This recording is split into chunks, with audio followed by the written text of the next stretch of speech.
Social media पर जैन समाज के सबसे लोकप्रिय जैन न्यूज़ चैनल महालक्ष्मी की ओर से घड़ी जब बजाए 8, इंतजार की खत्म होती है बात, सादर जंगत करते हैं आज की शुरुआत। अपने दिगंबर साधु के बारे में तो अपने बहुत बार सुनते भी हैं, पूछते भी हैं, वंदना भी करते हैं और पंच परमेष्टि में बार बार स्मरण भी करते हैं। पर जब आजकल जब कुछ अलग लोग बोलने लगे हैं तो कई बार आँख, कान, नाक, मुंह सब पंचेंद्रियाँ तैयार रखनी चाहिए सुनने के लिए क्या हो रहा है।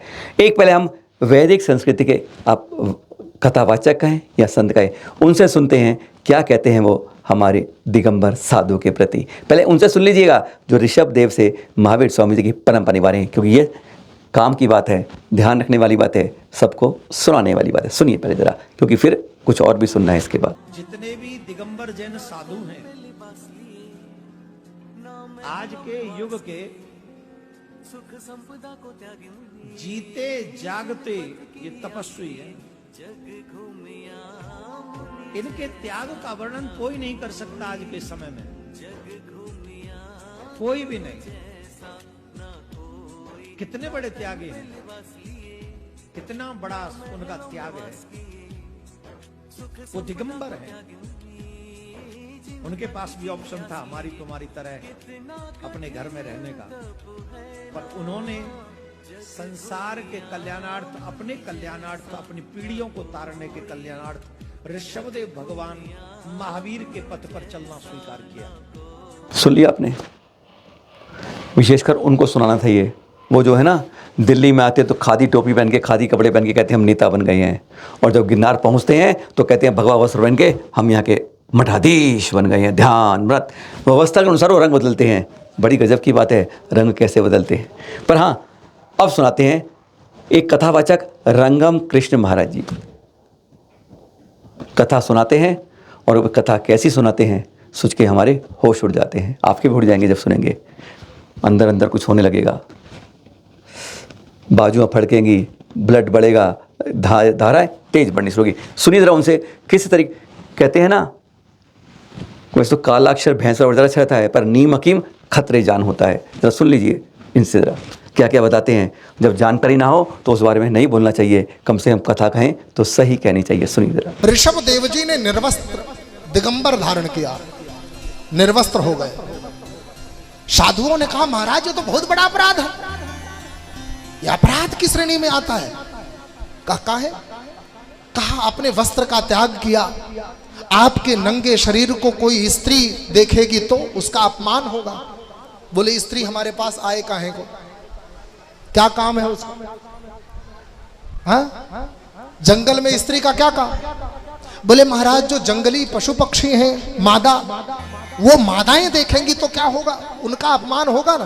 बोले महाराज ये तो आपने ठीक कहा, इसमें सुधार करेंगे। तो पत्थर का घेरा बनाया, उसमें झरोखे बनाए और उसी घेरे के बीच में बैठ गए। बोले अब काम ओके? बोले हाँ ओके। लेकिन आप निर्वस्त्र क्यों हुए ये तो बताओ।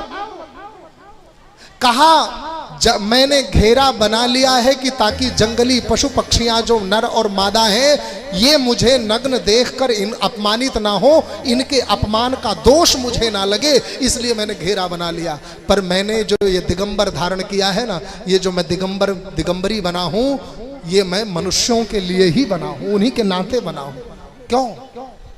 बोले ये मनुष्य मुझे भजन नहीं करने देते, ये नर नारी संसार के न खुद भजन करते हैं ना मुझे भजन करने देते हैं। बोले फिर वस्त्र में नहीं रहेंगे तो क्या ये नहीं आएंगे? बोले आएंगे, पर ये समाज के लोग हैं, ये लज्जावान हैं। मैंने अपनी लज्जा का त्याग कर दिया है, जो लज्जा का त्याग कर दे ये उसके पास नहीं जाते।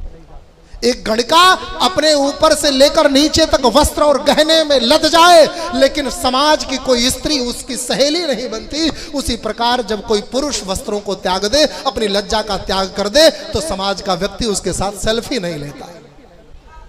यह सतयुग की परंपरा थी, और इन्होंने दिगंबर उपासना की नींव रखी।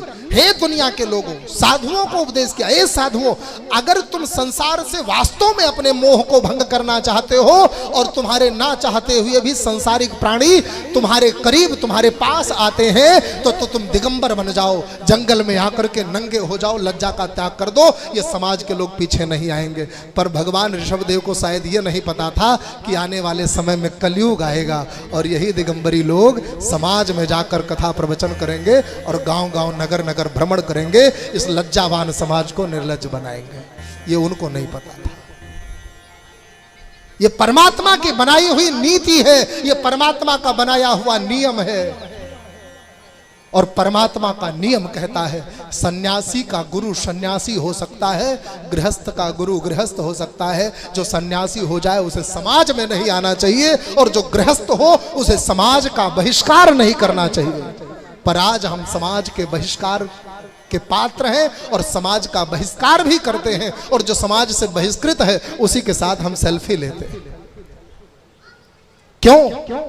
क्योंकि हमारी आदत पड़ गई है ना। हमें अब भगवान नहीं चाहिए, हमें अब भगवान नहीं चाहिए, हमें भगवान के नाम पर छलने वाला कोई ठग चाहिए। हमें भक्ति से लेना लादना नहीं है, हमें तो गर्व से यह बताना है ना कि हमारे गुरुजी के पास इतनी गाड़ियों का काफिला है।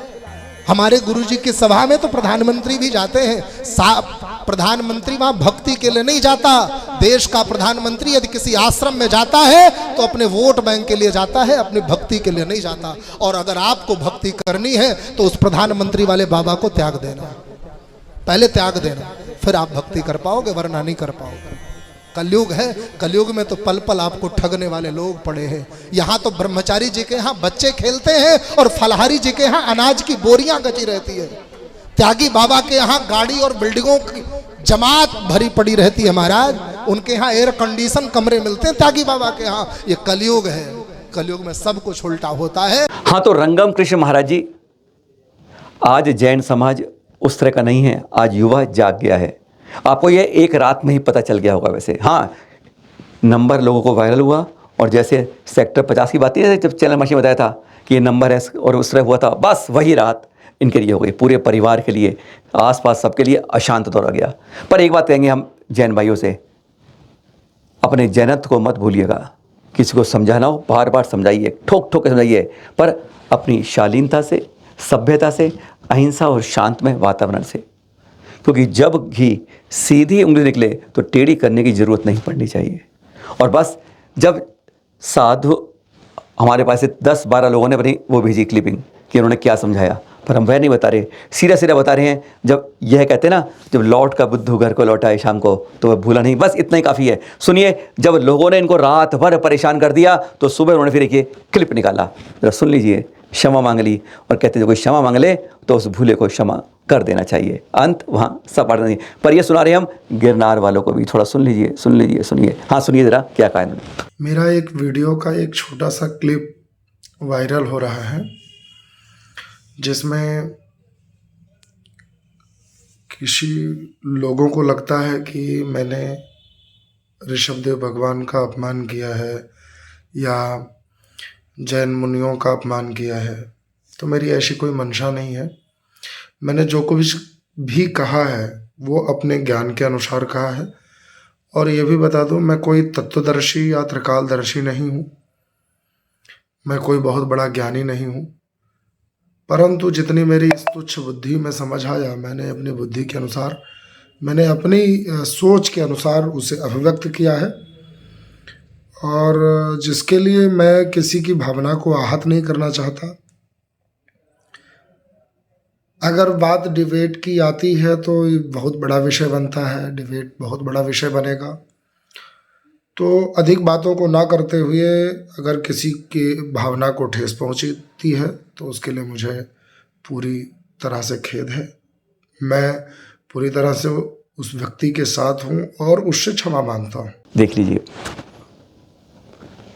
सबसे पहला इस 2550वें महावीर स्वामी जी के निर्वाण महोत्सव के उपलक्ष्य में शुरू हुआ अहिंसा रथ, जिसका शुरुआत हुई थी 30 अक्टूबर 2022 को।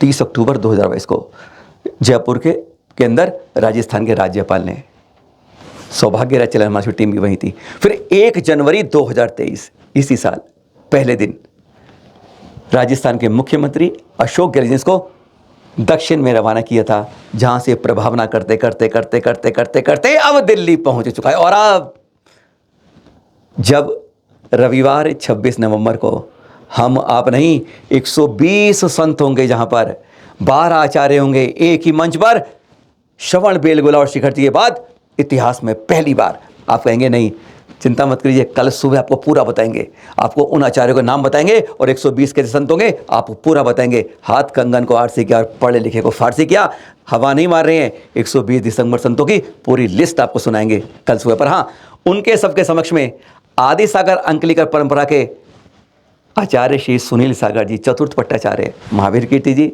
विमल सागर जी और जगह बात जो उनके परम सानिध्य में आचार्य पूजन जी उसी परिचय उसके हैं, आचार्य विश्व सागर जी उसके हैं, आचार्य प्रज्ञा सागर, अनेकों संत उसकी परंपरा में हैं। सुबह 8:30 बजे उन सगुना में इस अहिंसा रथ का रथ प्रवर्तन होगा। 2550वें कलशों से महामस्तकाभिषेक भी इसकी तैयारी की गई है। ये खबर हमें आचार्य श्री सुनील सागर जी जो रोहिणी सेक्टर 11 में मिले उनके संग से आज मिली है कि इसकी भी वहाँ पर 2550वें वर्ष में 2550 कलशों से महामस्तकाभिषेक की तैयारी की। सुबह 8:30 बजे तैयार रहिएगा। कहते हैं ना सोने पर सुहागा, एक पंथ दो काज, भूलिए मत। और ये दृश्य जब दृश्य देख रहे हैं ना, ये इस समय के वर्तमान के रोहिणी प्रबंधन कर रहा है तब के देख रहे हैं। जिस दिन आचार्य श्री के दर्शन हो जाए ना, उनकी वाणी कानों में पहुंच जाए, तो समझ लिया आपका उस दिन का जीवन धन्य हो जाए, आने वाला दिन सुधर जाए। बस इसलिए आपको दर्शन कर रहे हैं। आज सुबह के दर्शन करा रहे हैं। आचार्य श्री विद्यासागर मुनिया का बिहार हो गया ना डोंगरगढ़ से, बस जगह जगह जा रहे हैं। तो आज सुबह देखिए एक गांव के बाहर बैठे, गांव वाले वहीं सड़क पर बैठ गए। आचार्य श्री देखिए जहाँ जाते हैं एक नया उद्घोष कर देते हैं। बस उन्होंने कहा, निकले बाहर, आशीर्वाद दिया और कहा ये जो मांस वास लेते हो इसको प्रण लो मत लो, सुनाते हैं भी आपको। और उन्होंने कहा हाउ कहो, हाउ माने मंजूर है, स्वीकार है। सब गाँव ने एक बार में कह दिया और कहते हैं मांस मदिरा का दर्शन करते ही त्याग दे दिया। यह होती है दिगंबर संतों की पराकाष्ठा, तप त्याग की, कि सामने वाला सोचता नहीं है, मन अपने आप बदल जाता है। जैसे मान स्तंभ को देखकर इंद्रबुद्ध गौतम का मान कषाय एकदम 9 तो 11 हो गई थी। बिल्कुल आज ये दृश्य न भूत न भविष्य थी। सुनिए जरा आचार्य जी ने किस तरह आशीर्वाद दिया और कैसे उन्होंने हाउ कहा, सुनिए। नहीं लेना, देखो आपके यहाँ तो धान तो काफी आया हुआ है। हाँ। सुना तो डायमंड का कहा थे, मांस मटरल छोड़े लगी, बहुत अकन धान होते तुम्हार खेत में, सब तो हाउ बोलू तबे तो। आज के पहले कल शाम के दर्शन कर लीजिए। दर्शन हो बार बार जब गुरुवार के, तो कहते हैं दिन हो जाता है पारंपार, अर्जन होता है पुण्य का, विसर्जन होता है पापों का। दर्शन है कल संध्या के आचार्य श्री विद्यासागर जी के। और अब विहार के दर्शन कर लिए और भी दर्शन कर लिए, आहारचर्या भी देख लें एक बार। अगर आहार नहीं करवा पाते हैं, देख कर देखने आते हैं। यह है आचार्य श्री कल की आचार्य श्री विद्यासागर जी महामुनि राज की। चुनावी स्टंट यही कह के पटाक्षेप करेंगे। गिरनार के बारे में जैनों ने आंदोलन किया और कल की बात बता रहे हैं आपको। ये अजमेर के अंदर नसिया जी में पहुंच गए कपड़ा खाद्य मंत्री, केंद्रीय मंत्री पीयूष गोयल जी, जिनकी माताजी दिगंबर परिवार से हैं, जैन दिगंबर परिवार से हैं। इसलिए साल में एक बार पीयूष गोयल जी महावीर जी जरूर दर्शन करने आते हैं।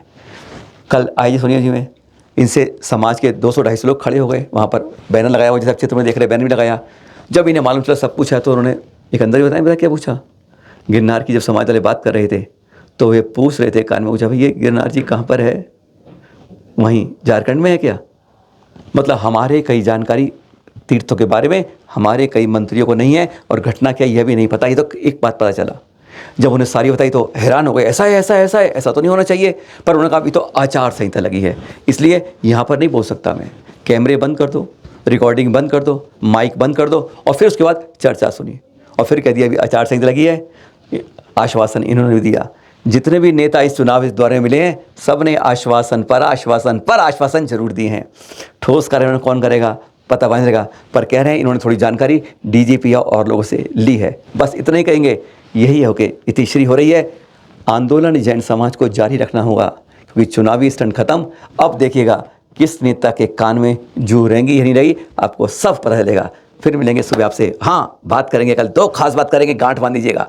पहली बात करेंगे 120 से ज़्यादा संत कैसे आ रहे हैं, जिसका दावा हम आपसे कर रहे हैं। और पहली बार दिल्ली के अंदर 12 आचार्य, एक दिगंबर आचार्य एक मंच पर कैसे राज हो रहे हैं, विश्वास नहीं होता। कल नाम के साथ पूरा बताएंगे। और पावापुरी में जब भी लोग आए ना, हमने उनसे पूछा, अरे आपने कुछ ने दर्शन नहीं किए, तो सोचिए कितना बड़ा नुकसान कर रहे हैं अपने लिए आप। जो गए सब हैरान हो गए थे। कल उनसे भी बात करेंगे बस सुबह 8 बजे तक। अरे कितनी देर है, 12 घंटे की बात है। फिर मिलेंगे। सादर जय जिनेंद्र।